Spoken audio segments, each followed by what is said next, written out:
Welcome back, everyone. This week we're diving into pro golf. Oh, yeah.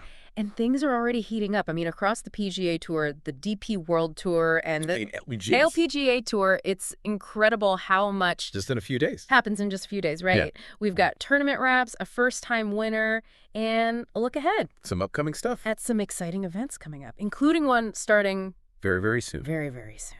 Yeah. So let's get right to it. First up, Let's do it. let's head over to the California coast for the PGA Tour's Farmers Insurance Open. Okay. This one wrapped up Saturday at Torrey Pines. At Torrey. South Course. Yeah. A real beast of a course, known for its Left conditions. challenging conditions. I mean, Tough one. what do those players have to do Oh, to... yeah. I mean, it demands so much from these guys. Yeah, It's not just power. right. It's precision, strategy, and Yeah. mental fortitude, too, to handle the pressure. Speaking of pressure, Yeah. this year's Farmers Insurance Open came down to the wire Oh, yeah, it was a good one. with a nail-biting three-way tie at the top. Three-way tie. Harris English, Sam Stevens, Wow. and Andrew Novak, all finishing at 8 under par. 8 under. That's impressive. Yeah, battling it out till the very end. That is wild, a three-way tie at a tournament like that, especially with you've got seasoned guys like Tony Finau, Yeah, Shane Lowry yeah. in the mix, not to mention. Defending champ Yeah. Matthew Pavon and major champion Hideki Matsuyama. Oh, wow. And He's coming off a win. a recent win Recent win at the Century. at the Century Tournament. Yeah. I mean, when it's that tight, Right. what separates the players who ultimately come out on top in a playoff? Oh, that's the question, isn't it? Right. Is it luck or Yeah. some subtle difference Mind in their approach, their mindset? something. It's a question that's fascinated, Yeah. golf analysts for ages, I think. Yeah. There's certainly some luck involved. Yeah. But I think it often comes down to who can just manage their nerves the best, Nerves.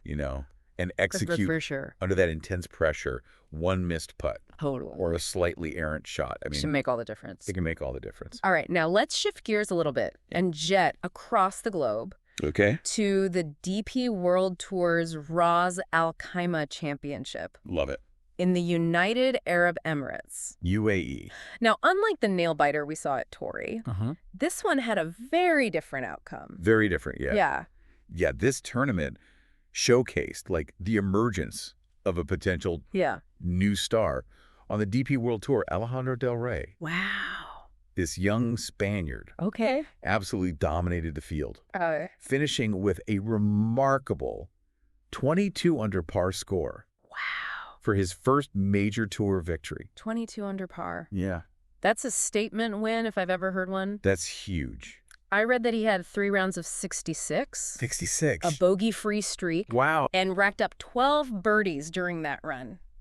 It's incredible. Now, for those who may be unfamiliar with golf terminology, Yeah. what does a bogey-free streak even mean? So that means he went a significant stretch of the tournament Yeah. without scoring over par On a single hole. on any single hole, Right. essentially.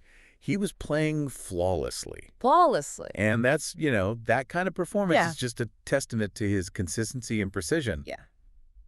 And it puts him on the map as a player to watch in the coming years. Absolutely. Oh, His score was significantly lower than runner-up Marcus Armitage, Okay. who finished at 18 under. 18 under, still good. And third-place finisher David Puig, who ended at 15 under. 15 under, yeah. Do you think this win could catapult Del Rey So, yeah. into the top rankings and just shake things up on the DP World Tour? Yeah, I mean, a win like this, Yeah. it injects a lot of confidence, momentum. Yeah. And it'll be interesting to see How he handles it. how he handles the increased attention and expectations, moving forward. Totally, yeah. Pressure. But his performance has definitely, sent ripples through the professional golf world. Yeah. And speaking of shaking things up, let's turn our attention to the LPGA Tour. Okay, yeah. While the men have been battling it out, the ladies are just getting ready to kick off their 2025 season. Right. And what better way to start than with the Hilton Grand Vacations Tournament of Champions? I mean, it always draws such a Amazing field. stellar field with Yeah. past champions and top-ranked players all vying for the title. Yeah. This is a great way to gauge that early season form and see Coming out strong. who is coming out strong. Exactly. This year's Tournament of Champions is happening That's from okay. January 30th to February 2nd at Lake Nona Golf and Country Club Nona. in Orlando. I've heard good things about that course. I mean, Lake Nona is known for its strategic layout and just beautiful surroundings. Yeah. It's a course that rewards well-rounded players. Combine accuracy off the tee with a deft touch around the greens. It should be a very exciting and competitive tournament. Yeah. I'm already marking my calendar for that one. Me too. That's going to be a good one. Yeah, so we've got 3 distinct storylines kind of unfolding here. Yeah. A dramatic finish on the PGA Tour. Yeah. A breakout star on the DP World Tour.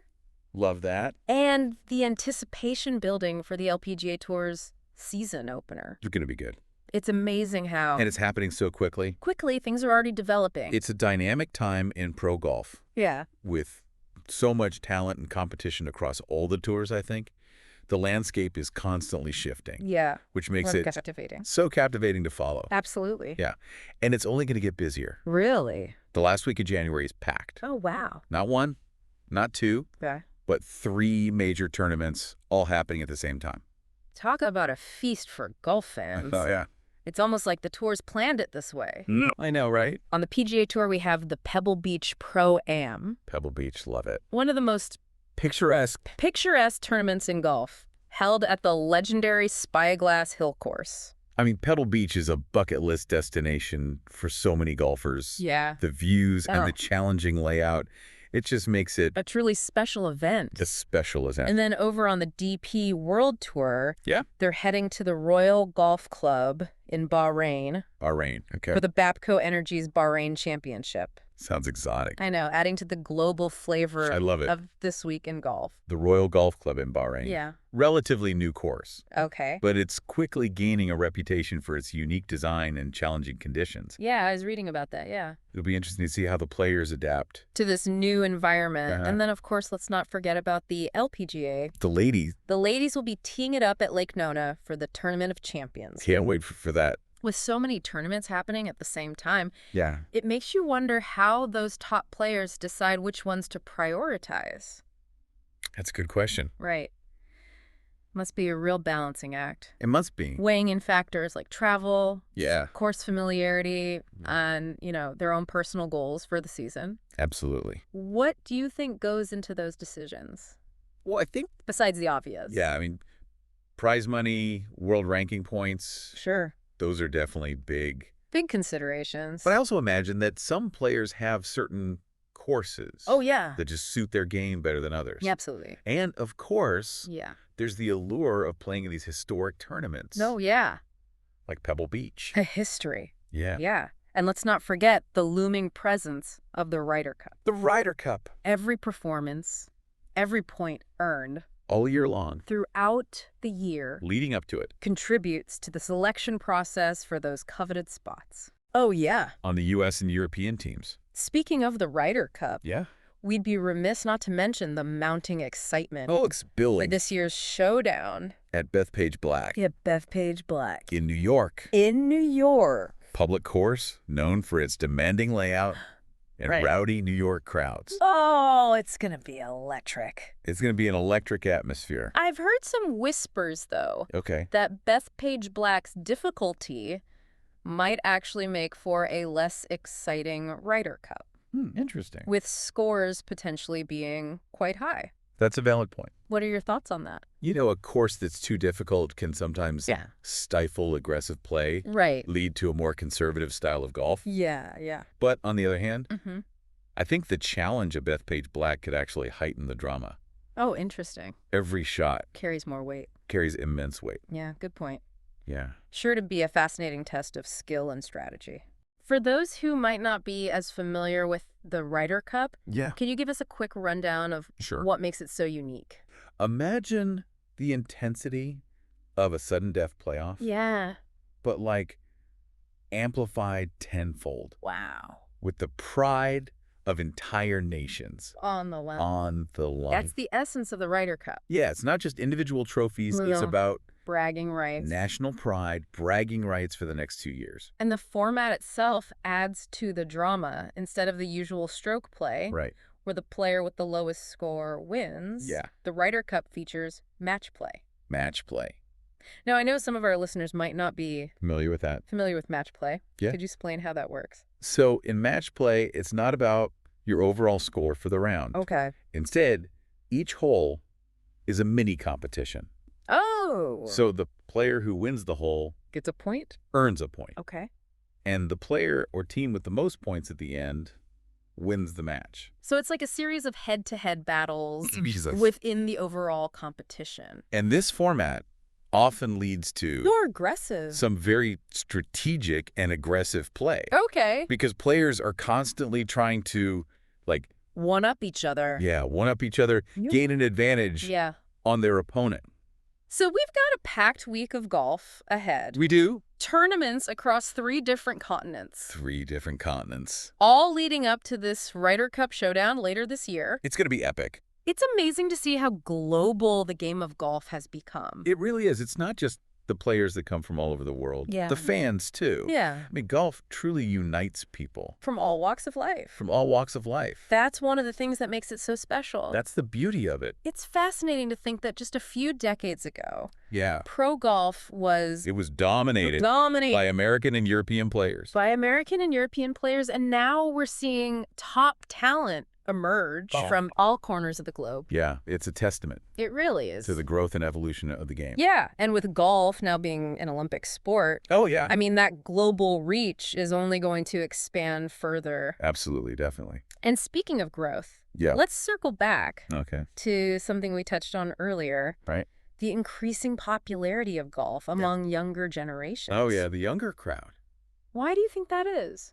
Well, for one thing, golf is more accessible than ever before. Yeah. I mean, there are more public courses, driving ranges. Totally. And even indoor simulators popping up. Indoor simulators, that's... everywhere. That's interesting. And plus, there's been a conscious effort by many organizations to make the game more inclusive. More inclusive? And welcoming. Welcoming newcomers. I've also noticed golf apparel and equipment have become much more stylish and trendy in recent years. That's true. Which probably appeals to a younger demographic. Absolutely. It's no longer just about, traditional polo shirts and khaki pants. Right, yeah. You see a lot more athletic wear. Athleisure. Yeah, and vibrant colors. I like it. On the course these days. Yeah, it's a far cry. It is. From that stuffy image. Totally. That golf sometimes had in the past. I think social media has played a role as well. You think so? I do, yeah. You see a lot of younger people. Young golfers sharing their experiences and connecting online. Connecting. Which helps to create a sense of community. And excitement. Around the game. Almost like golf has undergone this, rebranding.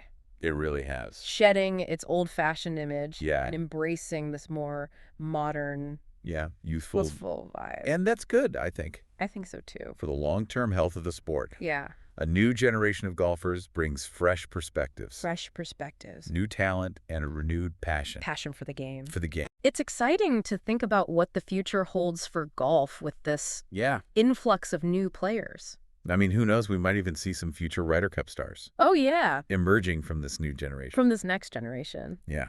Speaking of future Ryder Cup stars. Okay.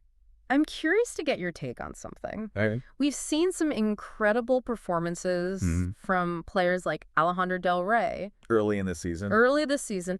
But do you think these early season results are a reliable predictor? That's a good question. Of who will dominate the majors later this year? Mm-hmm. Or are we in for some major surprises? It's tempting to assume those hot streaks will continue. Yeah. But golf is a fickle game. Fickle. I mean, a player can be on fire one week and ice cold the next. Yeah, that's true. That's true. So while early season form... Can be an indicator. Can be a good indicator. Yeah. I wouldn't, Bet the farm on it? Bet the farm on it. So many factors come into play. Oh, there's so many. Over the course of a season? I mean, injuries... Changes in form. Course conditions. It's even just plain luck. Yeah, it's what makes golf unpredictable. So unpredictable. And exciting to watch. All right, so as we wrap up this deep dive into the world of professional golf, we want to leave our listeners with something to ponder. Right. With all the storylines we've discussed. Yeah. The tournament finishes, the emerging stars. Yeah. The anticipation building for the Ryder Cup. Oh, yeah. What has stood out to you the most? For me, it's the sense of momentum and change. Momentum and change. That's palpable in the game right now. It's exciting. We have established stars, but we're also witnessing the rise of a new generation. A new generation. It's a dynamic time. It is a dynamic time to be a golf fan. Absolutely. And with so much exciting golf on the horizon, we want to hear from you. Yeah. Which tournament or player are you most looking forward to following this year? Let us know. Share your thoughts and predictions with us on social media. We'd love to. We want to hear it. Keep this conversation going. Yeah, because at the end of the day, yeah, golf is more than just a sport. It's a community. It's a community. And the more we engage, share our passion. Debate those finer points. And debate the finer points of the game, yeah. The richer that community becomes. Absolutely. So until next time, keep your head down. Keep your head down. Your eye on the ball. Eye on the ball. And most importantly, enjoy the game. Enjoy the game. Yeah.